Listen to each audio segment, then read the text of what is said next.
Hello friends, आज हम discuss करेंगे कुछ लीगल एस्पेक्ट्स। तो कभी भी कोई जो केस है उसमें बहुत सारे एक्ट एक साथ लागू होते हैं, ठीक है। जैसे इंडियन एविडेंस एक्ट भी एप्लीकेबल होगा, उसके साथ साथ जो दूसरे एक्ट्स हैं, अगर कंपनी का इशू है तो कंपनीज एक्ट भी वहाँ पे लागू होगा।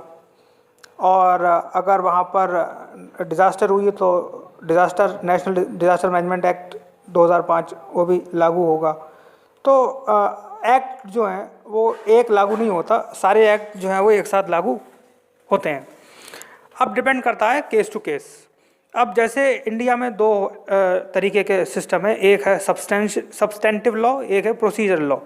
सब्सटेंटिव लॉ होता है जैसे इंडियन पीनल कोड, ये एक कोड है और इसमें जो है वो पनिशमेंट के बारे में प्रिंसिपल दिए हुए हैं कि ये पनिशमेंट करोगे तो इतना प्रिंसिपल के हिसाब से इतना पनिशमेंट आपको मिलेगा, ठीक है। लेकिन सब्सटेंटिव लॉ अलग होता है, प्रोसीजरल लॉ अलग होता है। तो प्रोसीजरल लॉ में हो गया आपका सीआरपीसी, सीपीसी। सीपीसी मीन्स आपका सिविल प्रोसीजर कोड, सीआरपीसी आपका हो गया क्रिमिनल प्रोसीजर कोड, ठीक है, और आईपीसी हो गया इंडियन पीनल कोड। तो ये सारे जो कोड्स हैं ये सब एक साथ एप्लीकेबल होते हैं और इसके साथ साथ जो एक्ट है वो भी एप्लीकेबल होता है। अब जैसे आप फॉर एग्जांपल लॉकडाउन का वायलेशन करते हो तो कौन कौन से एक्ट लागू होंगे? National disaster management act 2005 applicable होगा, यस। आईपीसी एप्लीकेबल होगी, यस, ठीक है। और स्पेसिफिक अगर आप कुछ कर रहे हो तो दूसरा वाला जो है वो कोड भी लागू होगा। यहाँ पर सीआरपीसी लागू होगी, यस, ठीक है। तो केवल एक कोड लागू नहीं होता है, तो ये आप ध्यान रखें। इसके बाद आईपीसी तो सब्सटेंटिव है, प्रिंसिपल है, ठीक है। बाकी ये प्रोसीजरल कोड है सीआरपीसी और आपके और जो दूसरे मैं आपको डिस्कस करूंगा और बताता रहूँगा।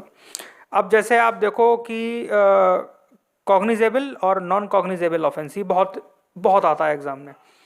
कॉग्निजेबल जो है वो होता है जिसमें विदाउट वारंट हम अरेस्ट कर सकें किसी एक्यूज्ड को, ठीक है। और नॉन कॉग्निजेबल ये है कि हमको वारंट चाहिए उसको अरेस्ट करने के लिए। जनरली क्या होता है, जो कॉग्निजेबल होते हैं वो आपके नॉन बेलेबल होते हैं और नॉन कॉग्निजेबल जो हैं वो बेलेबल होते हैं ऑफेंसेस जो हैं। अब ये क्या है? बेल का मतलब जो आपकी बेल है, जमानत जिसको हिंदी में बोलते हैं।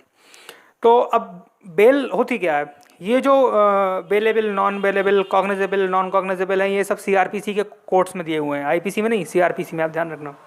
अब ये शेड्यूल है सीआरपीसी के, शेड्यूल 1, शेड्यूल 2। तो शेड्यूल 1 में जो है वो कॉग्निजेबल है और नॉन बेलेबल, और शेड्यूल 2 में जो है वो नॉन कॉग्निजेबल है और बेलेबल ऑफेंसेस हैं। ये उसकी लिस्ट है, हमें उस पर लिस्ट पे नहीं जाना। जो ग्रेव क्राइम है, जो बहुत हीनियस क्राइम है, वो सब कॉग्निजेबल होते हैं और नॉन बेलेबल होते हैं। आप जानते हैं मैक्सिमम क्राइम जो है वो अगर आप उसकी ग्रेविटी देखो क्राइम की तो वो नॉन बेलेबल में आता है और कॉग्निजेबल में आता है। मर्डर, रेप, जीनोसाइड, ये सब जो है वो कॉग्निजेबल हैं और नॉन बेलेबल हैं।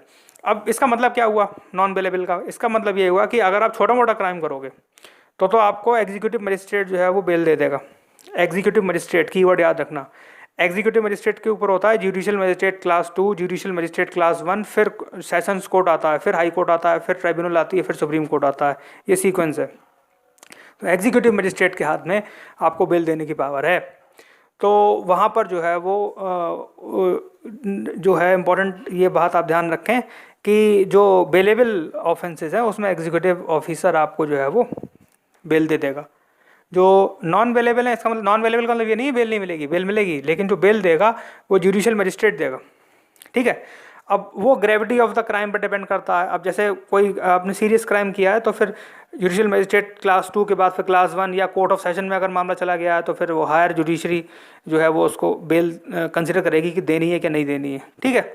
तो ये इंपॉर्टेंट पॉइंट होता है। एग्जीक्यूटिव मजिस्ट्रेट जो है वो बेल दे देगा तो वो जो है वो बेलेबल हो गया, ठीक है। एग्जीक्यूटिव मजिस्ट्रेट बेल नहीं दे पाएगा तो वो नॉन बेलेबल हो गया।